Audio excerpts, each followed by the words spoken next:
안녕하세요. 오늘의 리뷰는 맥OS에 대해서 한번 리뷰를 해보려고 합니다. 저는 여기 보이는 맥미니부터 시작을 해서 지금 이렇게 맥북까지 사버릴 정도로 맥에 적응을 해가고 있거든요. 그래서 평생 윈도우만 쓰다가 이제 맥OS로 넘어온 지도 1년이 넘어가고 있습니다. 그래서 제가 실사용하면서 느낀 점들을 좀 정리해 보려고 해요. 왜냐면 뭐 이제 새로 학기를 맞아서, 그리고 방학이고 좀 하다 보니까 신입생이나 직장을 다니시는 분들 중에도 맥을 사볼까 하는 사람들이 많더라고요. 그래서 이 영상이 맥을 선택하는 데 도움이 되었으면 좋겠습니다. 그러면 바로 본론으로 넘어가서 첫 번째 장점부터 설명을 드릴게요. 먼저는 가성비가 좋다는 건데요. 맥이 가성비 소리를 듣는 날이 올 줄이야. 하지만 가격 대비 성능이라는 측면에서, 가성비라는 측면에서 보면 확실히 가성비가 맞습니다. 하지만 가격 대비 성능이라는 측면에서 보면 확실히 가성비가 맞습니다. 일반인 범주에서 M1 이상 맥북 에어만 사도 어지간한 작업은 다 되거든요. 그리고 심지어 영상 편집까지도 됩니다. 저도 지금 쓰는 맥미니도 그렇고 맥북 에어도 그렇고 다 그냥 M1의 깡통 모델이거든요. 가장 기본형. 그런데 영상 편집도 잘 되고 있어요. 물론 FH 60프레임이긴 하지만 K 60프레임은 조금 버벅일 수 있거든요. 그런데 그 이하 영상 편집은 괜찮습니다. 그런데도 맥북 에어나 맥미니는 가격도 저렴하죠. 뭐 물론 맥북 에어 M2는 조금 올랐다고 하지만 이번에 나온 맥미니 M2는 한 80만원 정도면 살 수 있어서 가격도 저렴한 편입니다. 이 정도 성능을 내는 컴퓨터 중에서는요. 그런데 이 맥북은 고성능 디스플레이에 트랙패드 그리고 키보드까지 포함이 되어 있어서 입문하기에 가장 좋다고 생각이 돼요. 장점 두 번째는 연동성입니다. 하지만 이건 애플끼리의 연동성이에요. 폐쇄성이라는 특징도 있겠지만 애플 기기가 많다면 정말 편하거든요. 그 연동성이 정말 장난이 아닙니다. 에어팟 하나로 맥북도 아이폰도 심지어 아이패드로도 자유롭게 빨리빨리 넘어갈 수 있죠. 별도의 설정 없이요. 그리고 에어드랍으로 인한 편한 사진 이동이나 아니면 아이폰에서 쓰는 메모를 이제 맥북에서 한다던가 맥북으로 문자를 받고 보내고 하는 것들도 여기에 포함이 될 수 있겠죠. 그리고 장점 세 번째는 부드러움입니다. 당연히 화면 내 움직임이 부드러운데 이게 좀 변태스럽다고 느낄 정도거든요. 애니메이션도 스무스하게 움직이고 파일 테두리도 각지지 않게 해두었죠. 이런 것뿐만 아니라 애플은 운영체제랑 하드웨어를 같이 개발하는 개발사다 보니까 전용 앱들, 뭐 파이널 컷이라던가 뭐 모션이나 이런 부분의 전용 앱들의 안정성이 진짜 넘사벽인 것 같습니다. 왜냐면 윈도우는 윈도우 따로, 또 뭐 노트북 만드는 회사는 회사 따로 이렇게 되는데 애플은 그냥 하나에서 다 하잖아요. 그래서 그런 것 같고요. 그리고 장점 네 번째는 적은 감가율입니다. 혹여나 사용하다가 안 맞아서 되팔거나 새로운 기기로 넘어갈 때 감가율이, 그러니까 가격이 떨어지는 비율이 말도 안 되게 적은 편이에요. 때문에 새 제품이 나올 때마다 이전 제품을 중고로 팔고 새 제품을 사도 엄청나게 부담스러운 수준은 아니게 되는 거죠. 그리고 더구나 중고를 사게 되면 내가 중고를 샀을 때 가격이랑 팔 때 가격이 거의 비슷하다 보니까 처음 입문할 때 가격적인 부담이 있긴 있겠지만 그렇게 크지 않은 것도 장점 중에 하나입니다. 그리고 장점 다섯 번째는 발열이나 소음이 없다는 건데요. 물론 이건 M1 이상 모델이 해당이 됩니다. 왜냐면 이전에 인텔 맥북들은 흔히 비행기 이륙하는 소리가 난다라고까지 표현을 할 정도니까 굉장히 소리가 심했는데, 이제 M1으로 넘어오고부터 발열도, 팬 소음도, 심지어 에어는 팬조차 없죠. 그래서 발열이나 소음이 많이 없다는 것도 정말 큰 장점 중에 하나입니다. 다음으로 장점 여섯 번째는 디자인인데요. 애플이 감성값이라고 하는 사람이 많다는 건 그만큼 디자인적으로도 인정받았다는 뜻이 되지 않을까요? 아는 사람만 알지만 디테일에서 아까도 표현했던 것처럼 디테일이 정말 변태스러울 정도로 뛰어납니다. 뭐 이 내부도 그렇고요. 이 표면 마감이나 이런 것들도 그렇고 진짜 넘사라고 생각이 되고요. 장점 일곱 번째는 전성비가 좋다는 건데요. 맥미니 같은 PC로 사용할 때는 전기세가 많이 들지 않는 장점이 있겠지만 맥북으로 넘어갔을 때는 진짜 미친 효율을 발휘하거든요. 배터리 성능이 정말 좋아지기 때문입니다. 개인적으로 이것 때문에 윈도우 노트북을 사용하기가 꺼려질 정도로요. 왜냐면 맥북에 적응을 해버리다 보니까 다른 노트북에 적응을 하기가 어려울 정도입니다. 왜냐면 전성비가 좋다는 건 배터리 효율이 좋고, 그러면 배터리 수명도 길다는 뜻이 되기 때문이죠. 바로 이어서 장점 여덟 번째는 긴 수명인데요. 배터리를 사용하는 맥북의 경우에 윈도우 제품보다 수명이 길 수밖에 없는 거죠. 아직도 아주 옛날 맥북이 중고판에 돌아다니는 이유이기도 하고요. 그리고 M1 초기에 SSD 이슈가 있기도 했는데, 사실 그걸 체감하려면, 그것 때문에 노트북의 수명이 줄어들려면 정말 한계치까지 돌리거나 아니면 굉장히 오래 사용을 해야 되는데, 저는 이건 일반인이 체감할 정도는 아니라고 생각을 하거든요. 그래서 수명이 길다는 것도 정말 큰 장점 중에 하나죠. 그리고 장점 9번째로는 직관적인 인터페이스라는 점입니다. 그래서 오히려 어르신들, 그러니까 나이가 좀 있으신 분들 중에 맥이나 아이폰을 오히려 편하게 느껴 하시는 분들도 계시거든요. 왜냐면 직관적이어서 가장 기초되는 것들만 익히면, 뭐 커맨드, 뭐 알트 이런 부분들만 좀 익혀두면 그 이후로는 시간이 조금 걸려도 보이는 것들로도, 트랙패드나 마우스 드래그로도 어느 정도 조작이 가능하기 때문입니다. 그리고 장점 10번째는 고급 제품을 사용한다는 건데요. 맥미니나 맥프로를 제외한 제품은 이제 맥북이나 아니면 아이맥 이런 제품들이 해당되겠죠. 레티나 디스플레이를 탑재해서 고해상도의 화면을 보여주고요. 이것뿐만 아니라 특히 맥북의 스피커는 윈도우 노트북이 비빌 수 없죠. 사실 이 절반만이라도 좀 따라와 줬으면 하는 마음이 많은 유튜버들의 공통적인 의견이기도 하고요. 물론 윈도우 노트북 최근에 굉장히 성능이 많이 좋아지긴 했지만 아직 맥북에 비빌 정도는 아니라고 생각합니다. 특히나 맥북에 들어가는 스피커는 진짜 넘사벽이죠. 근데 맥미니에는 왜 저런 스피커를 넣어줬나 모르겠는데, 아무튼 맥북 스피커가 진짜 장난이 아닙니다. 그러면 장점은 여기까지 총 10가지를 봤고, 이제 단점을 좀 보려고 하는데요. 단점 첫 번째는 한글이 잘 안 된다는 겁니다. 한국에 있으면 생각보다 한글 쓸 일이 꽤나 있거든요.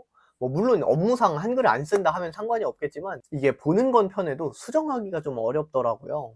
이전에는 결제하지 않아도 사용을 할 수 있는, 그러니까 뭐 온라인으로 사용을 한다거나 마이박스에 넣어가지고 사용을 한다거나 이렇게 하는 방법들이 있었지만, 지금은 이제 어느 정도 좀 사라지고 한글도 정액권 형식으로 바뀌었거든요. 그런데 앱스토어에 들어가면 아주 예전 버전을 구매하실 수 있습니다. 근데 그게 아니라면 정액권을 사용하시는 게 맥에서 정말 잘 돌아가는 방법이라고 생각을 하는데요. 제가 정액권을 무료 버전으로 사용을 해봤는데 진짜 괜찮았거든요. 그런데 뭐 중고등학생이라던가 특히나 대학생 같은 이런 학생들처럼 결제하는 금액이 부담스러우신 분들은 좀 고민이 많이 될 것 같아요. 뭐 물론 폴라리스 오피스나 이런 부분들을 이야기하실 수도 있겠는데, 한글 잠긴 파일은 폴라리스 오피스로 열리지가 않더라고요. 그런데 정액권 결제하면 열리거든요. 그리고 무료로 한 달 사용하고 그 뒤에 결제 안 하고 해지를 하면 읽을 수는 있지만 수정은 불가능하게 바뀌더라고요. 그래서 암호화된 파일도 다 열 수 있고 볼 수는 있지만 수정은 안 된다는 거. 그래서 수정을 내가 따로 하지 않고 한글을 읽기만 하는 입장이라면 정말 괜찮은 방법이라고 생각합니다. 하지만 이제 다른 윈도우와 호환할 때, 아니면 파일명이 깨진다거나 이런 마음에 안 드는 부분들이 좀 있긴 있어요. 그래서 저는 두 번째 노트북으로 윈도우 노트북을 따로 구매해서 사용을 하고 있고요. 그리고 두 번째는 파일을 공유할 때 문제인데요. 물론 엑셀은 맥에서 넘버즈, 아니면 PPT는 맥에서 키노트 등으로 사용이 가능하고, 변환을 할 때도, 저장을 할 때도 엑셀이나 PPT 파일로 전환이 가능하지만, 이렇게 했을 때 파일명이나 그 안에 이제 뭐 폰트나 이런 것들이 깨지는 현상이 간혹가다 발생을 하더라고요. 그리고 윈도우랑 맥 간에 사용을 하면 글씨가 깨진다거나 파일을 리드할 때 깨지는 현상들이 간헐적으로 발생해서 불편사항이 분명히 존재하긴 합니다. 그래서 어느 정도 대체가 가능하다 뿐이지 이런 불편사항들은 있다는 걸 꼭 인지해 주시면 좋을 것 같고요. 그리고 단점 세 번째는 단축키가 크게 다릅니다. 물론 이게 적응의 문제라고 생각을 하긴 하지만, 이걸 적응하지 못해서 당근하시는 분들이 굉장히 많거든요.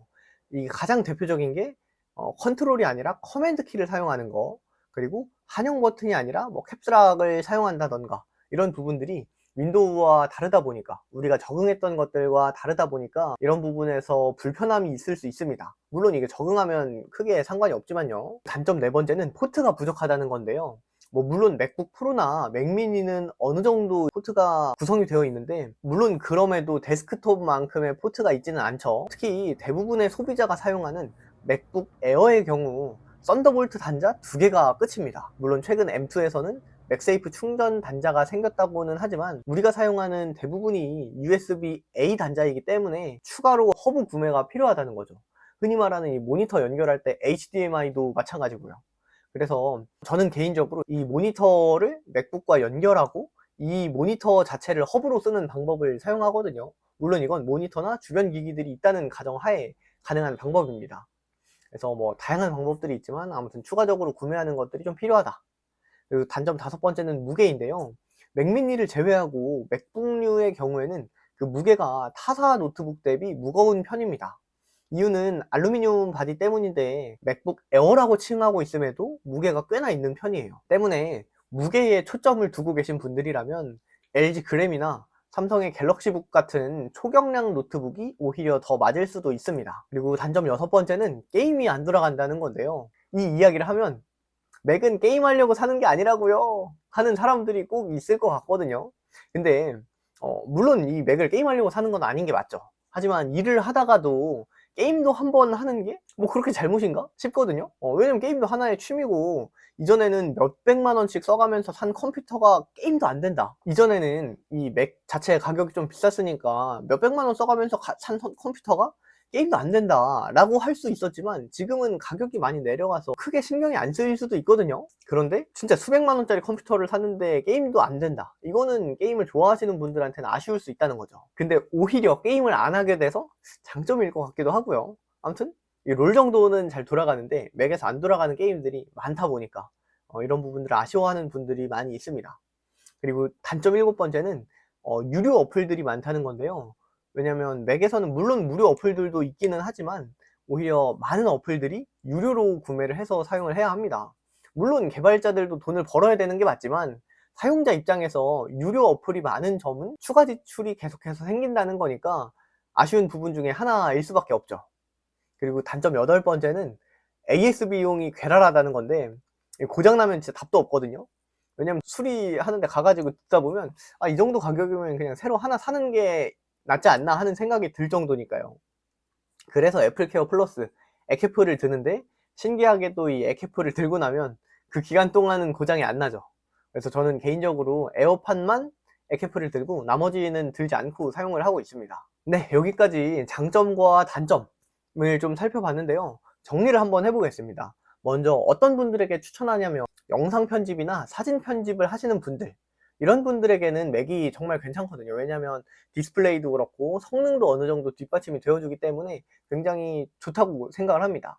그리고 두 번째, 크게 장비가 없는데 뭐 우리 집 컴퓨터로는 편집이 잘 안 될 것 같고, 그래서 유튜브에 입문해 보고 싶은데 막상 괜찮은 컴퓨터를 잘 못 찾겠다 하는 분들도 괜찮을 것 같고요. 그리고 서류 작업을 딱히 하지 않는다거나 노트북이나 컴퓨터 이런 것들을 사서 미디어 시청용으로만 사용하려고 하시는 분들, 왜냐면 4K 굉장히 잘 돌아가거든요. 이런 분들에게 추천을 하고, 그리고 배터리가 정말 오래가는 노트북이 필요하신 분들, 이런 분들께는 추천을 합니다. 그런데 반대로 이런 분들에게는 좀 비추천하거든요. 노트북 무게가 중요하신 분들, 그리고 한글이나 엑셀, 뭐 PPT 같은 서류 업무 작업이 많으신 분들, 물론 안 되기는 하지만 불편한 게 있죠. 그리고 노트북으로 간간히 게임도 즐기시는 분, 또 윈도우에서만 돌아가는 프로그램을 사용하시는 분, 이거는 차차 시간이 지나면서 해결되고 있긴 하지만 아직도 윈도우에서만 돌아가는 것들이 있거든요. 그리고 마지막으로 단축키 적용하는데 어려움을 느끼시는 분들, 이런 분들은 맥OS에 입문하는 데 있어서 조금 더 신경 쓸 게 많지 않나, 오히려 추천하기가 조금 애매하다 하는 분들입니다. 그래서 구매하실 분들에게, 또 맥북이나 맥OS 입문을 고민하시는 분들에게 도움이 되었으면 하고요. 영상이 도움이 되었다면 구독과 좋아요 부탁드리면서, 그럼 오늘은 여기까지.